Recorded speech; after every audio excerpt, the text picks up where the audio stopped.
और वो सत्य बोलने वाला व्यक्ति, आप ही इतने सारे बैठे हो, आप इतने सारे बैठे हो, आपका बेटा रोज रोज अगर सुंदरकांड में जाएगा, रोज रोज रामायण में जाएगा, रोज रोज शिव महापुराण की कथा में जाएगा, रोज रोज भगवान की कथा में जाएगा, आपका बेटा रोज रोज भगवान के भजन में लगेगा, या आस्था चैनल को खोलकर शिव महापुराण की कथा सुनेगा, या फेसबुक यूट्यूब पर शिव महापुराण की कथा सुनेगा, तो तुम्हारे परिवार वाले सब एक बात कहेंगे, कहाँ चक्कर में पड़ा है, 3-3 4-4 दिन तक चले जाता है, मां क्या मिल रहा है सीहोर में जाने से, क्यों जा रहा है, क्यों कथा में पहुंच रहा है। अब भजन में जाने वाले को दुनिया के लोग ताना देकर रोकने का प्रयास करते हैं, पर आज तक हमें ऐसा व्यक्ति नहीं मिला कि तुम्हारा बेटा कहीं शॉपिंग मॉल में जा रहा हो, किटी पार्टी में जा रहा हो, दोस्तों के साथ एंजॉय करने जा रहा हो, और किसी माँ बाप ने कह दिया हो क्यों जा रहा है मॉल में, क्यों जा रहा है पार्टी में, क्यों जा रहा है वहां। अगर रोकते हैं तो धर्म की जगह पर रोका जाता है, रोकते हैं तो सत्कर्म की जगह पर रोका जाता है, रोकते हैं तो कहीं भगवत भजन में जाने से रोका जाता है, पर गलत जगह पर जाने से हमारे बच्चों को हम नहीं रोकते। और होता क्या है, उल्टा क्रम हो जाता है। जो बच्चा कभी सत्संग में जुड़ा नहीं, जिसने कभी जिंदगी में गीता पढ़ी नहीं, फिर वही बेटा एक दिन अदालत में खड़ा होकर गीता की सौगंध खाता है। जिसने कभी जीवन में गीता को पढ़ा नहीं, जिसने जीवन में कभी रामायण को पढ़ा नहीं, जिसने जीवन में कभी श्रीमद् भागवत को पढ़ा नहीं, जिसने जीवन में कभी शिव महापुराण को जाना नहीं, जो शंकर को केवल दुनिया के लोगों ने कह दिया शिवलिंग का मतलब क्या होता है, गलत महत्व समझा दिया कि शिवलिंग की पूजन मत करो, लोगों ने कह दिया शिवलिंग पर जल मत चढ़ाओ, कई लोगों ने कह दिया था शिवलिंग पर चढ़ा हुआ जल मत पियो, कोई ने कह दिया शंकर पर चढ़ा हुआ प्रसाद मत खाओ। अरे कौन सी पुराण कह रही है, किस पुराण में लिखा है कि शंकर भगवान को समर्पित पदार्थ को नहीं खाया जा सकता।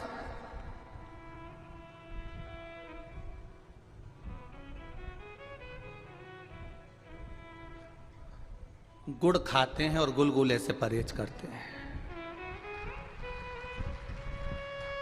गुड़ खा रहे हैं, हम प्याज नहीं खाते, हम प्याज को छोड़े हुए 20 साल हो गए। हम लहसुन नहीं खाते, लहसुन छोड़े हमें 50 साल हो गए। पर दूसरे का पड़ा हुआ मोबाइल, पैसा, घड़ी या दूसरे का धन मिल जाए तो 5 मिनट में निपटा जाते हैं। गुड़ खाएं और गुलगुले से परहेज कर रहे हो। प्याज नहीं खाते और 5,000 रुपए किसी को दे दिया और उसका थोड़ा सा ब्याज लेकर खा गए। प्याज नहीं खाते हो, दूसरे का धन मिल गया खा गए, दूसरे का वैभव मिल गया खा गए। ये श्रेष्ठता हमारी शिव पुराण नहीं सिखाती है।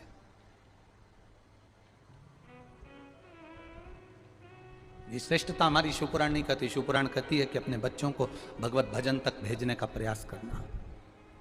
जिस माता पिता के बच्चे 1 लोटा जल चढ़ाने के लिए शंकर के मंदिर का दरवाजा पकड़े हैं, उस घर के बच्चे कभी अपने माँ बाप को वृद्धाश्रम का दरवाजा नहीं दिखाते हैं।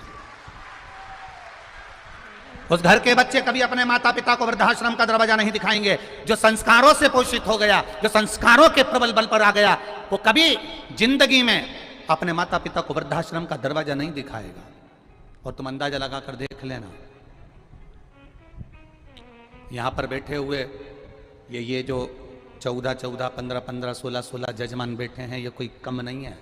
किसी का हीरे का काम है तो किसी का सोने का काम है, तो किसी की चांदी के पायल बनाने की, तो किसी के चांदी के बर्तन बनाने की फैक्ट्रियां तक डली हुई हैं। ऐसे जजमान हमारे बीच में बैठे हैं। और केवल जजमान नहीं, इस पूरे 5 पंडाल 6 पंडाल में और पूरे यहाँ घूम कर देखना जितने लोग यहाँ बैठे हुए हैं, इनको जरा विचार तो करो, जरा विचार करिएगा, इनसे बात करिएगा तो इनका व्यवहार में आपको मालूम पड़ेगा। किसी की 5 दुकानें, किसी की 7 दुकानें, किसी की इतनी प्रॉपर्टी है, कोई फैक्ट्रियों का मालिक है, कोई कुछ है, फिर भी वो शंकर के चरणों में केवल दरी डालकर और एक कम्बल ओढ़कर पड़ा है और श्री शिवाय नमस्तुभ्यम भज रहा है।